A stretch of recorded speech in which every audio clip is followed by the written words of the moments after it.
chez la famille Ferry on the Road. On l'a toujours dit, on l'a fait, on change de vie pour vivre tout simplement.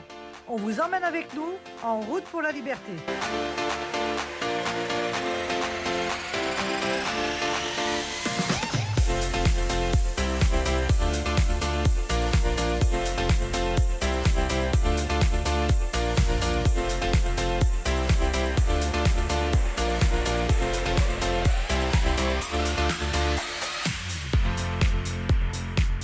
Bon, j'ai pris une bonne douche. Alors l'avantage des aires de stationnement camping-car comme ça, quand il y a des points d'eau, c'est qu'on peut prendre une vraie douche comme à la maison. Ça, c'est important. Donc le camping sauvage, c'est bien, mais de temps en temps, un petit air de camping-car, c'est pas mal. On prend une bonne douche, on vide les réservoirs et c'est reparti pour un tour. Allez, à tout à l'heure. Et oui, Marion est toujours en montage vidéo. Donc elle se consacre 1 à 2 heures par jour de montage. L'avantage de ces montages donc tous les jours, hein, pendant la durée de nos vacances, ça va lui permettre d'une part de se perfectionner dans le montage. Hein. Donc pour nous c'est important le daily vlog à ce sujet là. D'autre part pour garder toutes nos images et nos vacances en souvenir. Et puis d'autre part bien sûr pour vous faire partager tous ces moments. Donc vous verrez que Marion, après 1 semaine, 2 semaines de montage vidéo journalier, ce qui va nous faire une vingtaine de vidéos à la fin des vacances, 20-25 vidéos à la fin des vacances. C'est l'équivalent de ce qu'on a fait déjà depuis pratiquement 8 mois qu'on a mis la chaîne en route. Donc je pense qu'elle va se perfectionner et c'est super important pour nous pour plus tard vous faire des super vidéos de montage et de partage sur YouTube. Donc sur les aires de camping-car comme celui-ci par exemple, là contrairement à un bord de route où on sera égaré rapidement, je peux descendre le vélo d'Eva.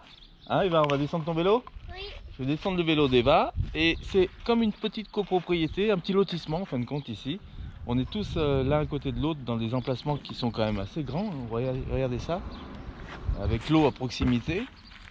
Et l'avantage de ces petits emplacements, de cette petite copropriété journalière, c'est de dire que voilà, on peut descendre le vélo d'Eva, qu'elle fasse du vélo dans la copropriété avec nos voisins qui sont tous sympathiques en général, puisqu'on a tous... Allez Eva, je te descends ton vélo. Alors voici le porte-vélo idéal quand on a des vélos électriques qui sont bien lourds. Parce qu'on n'a pas la force de les monter sur la partie haute. Donc l'avantage de ce système, c'est que avec le système de manivelle, ça nous permet de descendre tous les vélos à hauteur d'homme pour ne pas forcer et les remonter.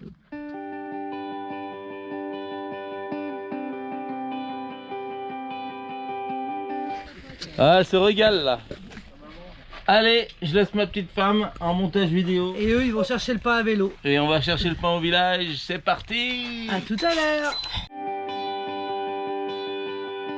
Et petit compresseur obligatoire dans un camping-car pour gonfler les vélos. Fini les pompes manuelles. Allez, c'est parti pour le petit tour de vélo avec Eva.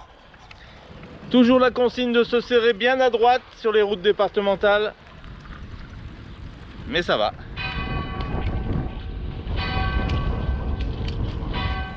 Bon, nous sommes lundi, la boulangerie est fermée. Regardez la tête d'Eva comme elle est déçue de ne pas pouvoir acheter son petit gâtonnet.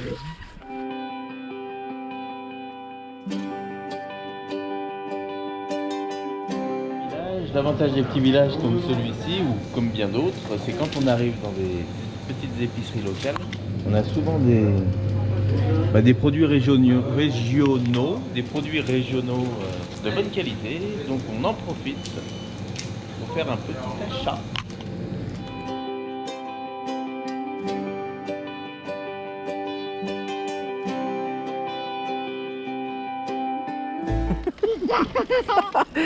Alors là on se marre parce qu'Eva, on a fait le tour du village. Eva, elle a croisé le facteur à un côté, elle a dit bonjour. Après, elle croyait que c'était un autre facteur avec une autre voiture, elle a redit bonjour. Et le comble, c'est qu'on a repris une petite rue. Et là, elle a dit, ah, encore un facteur, elle a redit bonjour. Donc la dame lui a dit, elle t'a dit quoi? Elle est pas Elle est polie, dis donc. Elle est polie. Voilà. Et quand c'est là, il n'y a plus qu'à payer le bouton. Et voilà, le système électrique pour descendre les vélos. Ça, c'est au top pour tous ceux qui ont des vélos électriques. Ça permet de plus forcer pour les vélos, plus d'excuses pour pas emmener les vélos.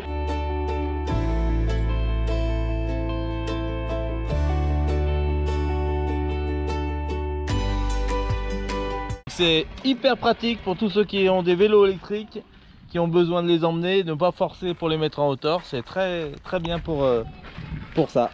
Alors la convivialité du camping en stationnement journalier. Je repars avec une petite courgette bio que monsieur Jardine nous a donné, une petite courgette. Vous avez vu son système de porte-vélo? Alors moi j'ai l'ancien à manivelle. Et le sien est électrique, nouveau modèle. Bon, je vous emmène avec moi, on va se régaler, vous allez voir ça. On va aller vider les toilettes du camping-car, ça vous dit? Donc pour tous ceux qui se demandent comment on vide les toilettes d'un camping-car, est-ce que c'est compliqué, est-ce qu'on s'en met partout? Et ben voilà, on va le faire ensemble. Allez, il est plein, on y va.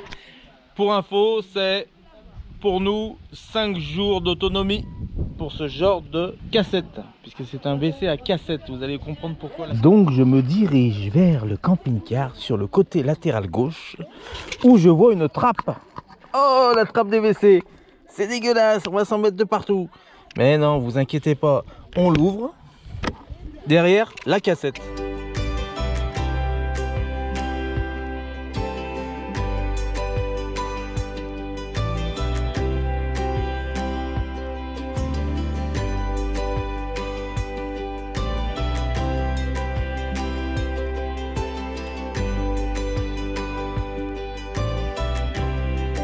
Ici j'ai un bouton pour la décompression d'air.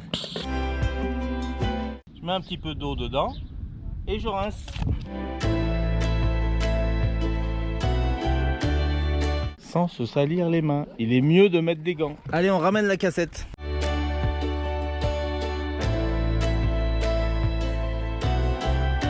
Et voilà, le système rend la liaison entre la cassette et le WC complètement étanche. Pas de traces de caca, nulle part. On a fait ça propre. On referme la trappe. Et on est parti pour 5 jours d'autonomie à 2 adultes et 1 enfant.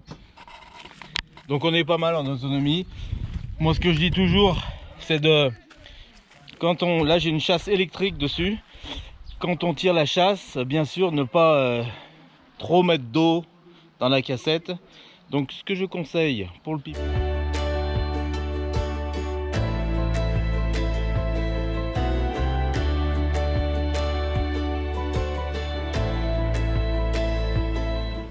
Alors pour vidanger maintenant les eaux de la douche et de l'évier, on se met au-dessus d'une grille prévue à cet effet, on ouvre la vanne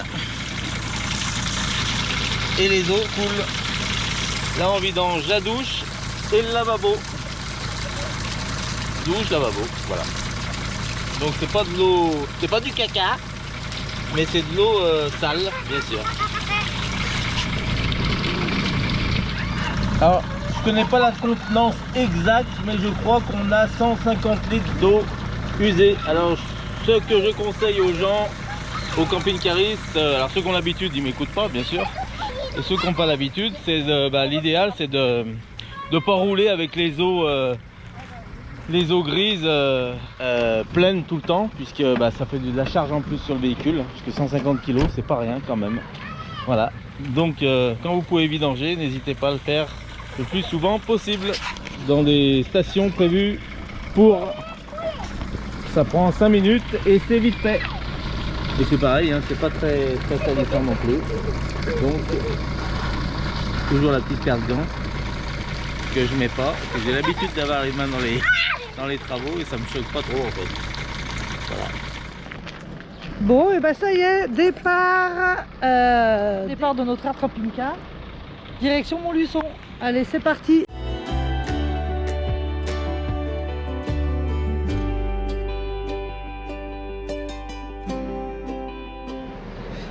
bah ça y est, montage de la vidéo de demain matin terminé. Elle est en train de charger, là, il y a l'ordinateur qui est juste là. Et ça y est, on a le soleil avec nous. Et du coup, nous partons direction Montluçon. Hein? Montluçon. Donc c'est parti, on va à Montluçon. On connaît pas Montluçon. Apparemment, c'est un joli petit village. On connaît pas Montluçon, ville. mais on connaît un abonné à Montluçon. Ah, abonné à Montluçon. Alors une petite pensée particulière à Papy Maxent. On arrive.